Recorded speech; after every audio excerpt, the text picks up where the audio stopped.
Hey every ones welcome to our channel. അത്രയ്ക്കൊരു energy ഉള്ളൊരു time അല്ല കേട്ടോ. കുറച്ചധികം ഹോസ്പിറ്റൽ പോക്കും വരവൊക്കെ ആയിട്ട് അങ്ങനെ അങ്ങ് പോവുകയാണ്. ഞാൻ എടുത്തു വെച്ചൊരു വീഡിയോ പെട്ടെന്നൊരു വ്ളോഗ് ആക്കിയിട്ട് ഞാൻ തട്ടിക്കുട്ടിയിടുന്ന ഒരു വീഡിയോ ആണ്. അപ്പോൾ ജാനി ഭയങ്കര യൂസ്ഡ് ആണ് ഇപ്പോൾ ട്രെയിനിലേക്ക് യാത്ര ചെയ്തിട്ട്. നമ്മൾ എറണാകുളത്തേക്കാണ്. അപ്പോൾ വെൽക്കം ടു അവർ ചാനൽ.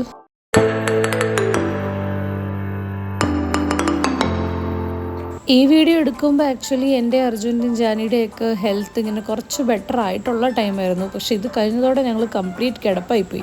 അപ്പോൾ അതാണ് ഞാൻ ഈ വീഡിയോ ഇടാൻ ഇത്ര ലേറ്റ് ആയതും.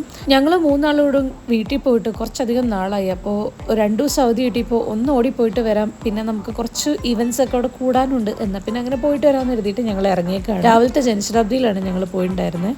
ഞാൻ മിക്കപ്പോഴും പറയുന്ന പോലെ തന്നെ ഞാൻ ജാനിയായിട്ട് യാത്ര ചെയ്യുമ്പോൾ എപ്പോഴും ഒരു എക്സ്ട്രാ സീറ്റ് ബുക്ക് ചെയ്യും. അതാകുമ്പോൾ നമുക്ക് കുറച്ചധികം കംഫർട്ടായിട്ട് ഇരിക്കാൻ പറ്റും. അപ്പോൾ ഇത്തവണ ഞങ്ങൾക്ക് അതുപോലെ തന്നെ ഞങ്ങൾ 3 പേർക്കും കൂടെ ഒരു അടുപ്പിച്ചൊരു സീറ്റ് ആയിരുന്നു. അതുകൊണ്ട് ഇടയ്ക്ക് ജാനിനെ മടിയിലിരുത്തിയും പിന്നെ സീറ്റിലിരുത്തിയും ഒക്കെ ഞങ്ങൾ ടൈം കളഞ്ഞു. പിന്നെ അവൾ കൂടുതലും ഞങ്ങളുടെ കയ്യിൽ തന്നെയായിരുന്നു ഉണ്ടായിരുന്നത്.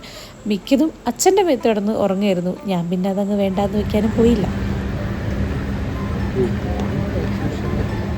വടകരയിൽ നിന്ന് ഉറങ്ങിയ ജാനി ആലുവ എത്തിയപ്പോഴാണ് എണീക്കുന്നത്. പുറത്ത് ചേട്ടൻ വിളിക്കാൻ വന്നിട്ടുണ്ടായിരുന്നു. അപ്പം ഞങ്ങൾ പയ്യെ റെയിൽവേ സ്റ്റേഷനൊക്കെ ഇങ്ങനെ കാണിച്ചു കൊടുത്ത് നടന്ന് പുറത്തേക്ക് ചെല്ലാണ്ടായേ. വീട്ടിൽ ചെന്നാൽ പിന്നെ പറയണ്ടല്ലോ, ഋതുവിനെ കണ്ടാൽ പിന്നെ ജാനിക്ക് നമ്മളൊന്നും വേണ്ടി വരില്ല. പിന്നെ അവർ രണ്ടുപേരും ആവും കളി കംപ്ലീറ്റ്.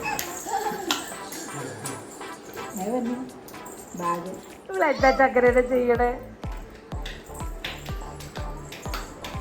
ഉച്ചയായപ്പോഴത്തേക്കും ഞങ്ങൾ നേരെ ഒന്ന് അമ്മായിയുടെ അടുത്തും പിന്നെ എൻ്റെ ഫ്രണ്ടിൻ്റെ അടുത്തൊക്കെ പോയി. ആക്ച്വലി രാത്രിത്തെ വീഡിയോസൊക്കെ എടുക്കാൻ പിന്നെ വിട്ടുപോയിട്ടുണ്ടായിരുന്നു. അതിൻ്റെ അടുത്ത ദിവസം സൺഡേ ഞങ്ങൾ തിരിച്ചും പോകും. പക്ഷെ അതിന് മുന്നേ ഭയങ്കര സ്പെഷ്യലായിട്ടുള്ള ഒരു ഫാമിലി ഫംഗ്ഷൻ നമുക്ക് കൂടാനുണ്ടായിരുന്നു. അതിൻ്റെ കൂടുതൽ ഡീറ്റെയിൽസിലേക്ക് ഞാൻ പോകുന്നില്ല. പക്ഷേ സമയമാകുമ്പോൾ ഇതെല്ലാവരുടെ അടുത്തും ഞങ്ങൾ അറിയിക്കുന്നതായിരിക്കും. 2 ദിവസം എങ്ങനെയാണ് പോയതെന്ന് ഞങ്ങൾ തീരെ അറിഞ്ഞിട്ടില്ല. രാത്രി ആയപ്പോഴത്തേക്കും അടുത്ത ജനശതാബ്ദിക്ക് കയറി അർജുൻ ഞാനും ജാനിയും കൂടെ തിരിച്ച് വടകരയ്ക്ക് പോവുകയാണ്.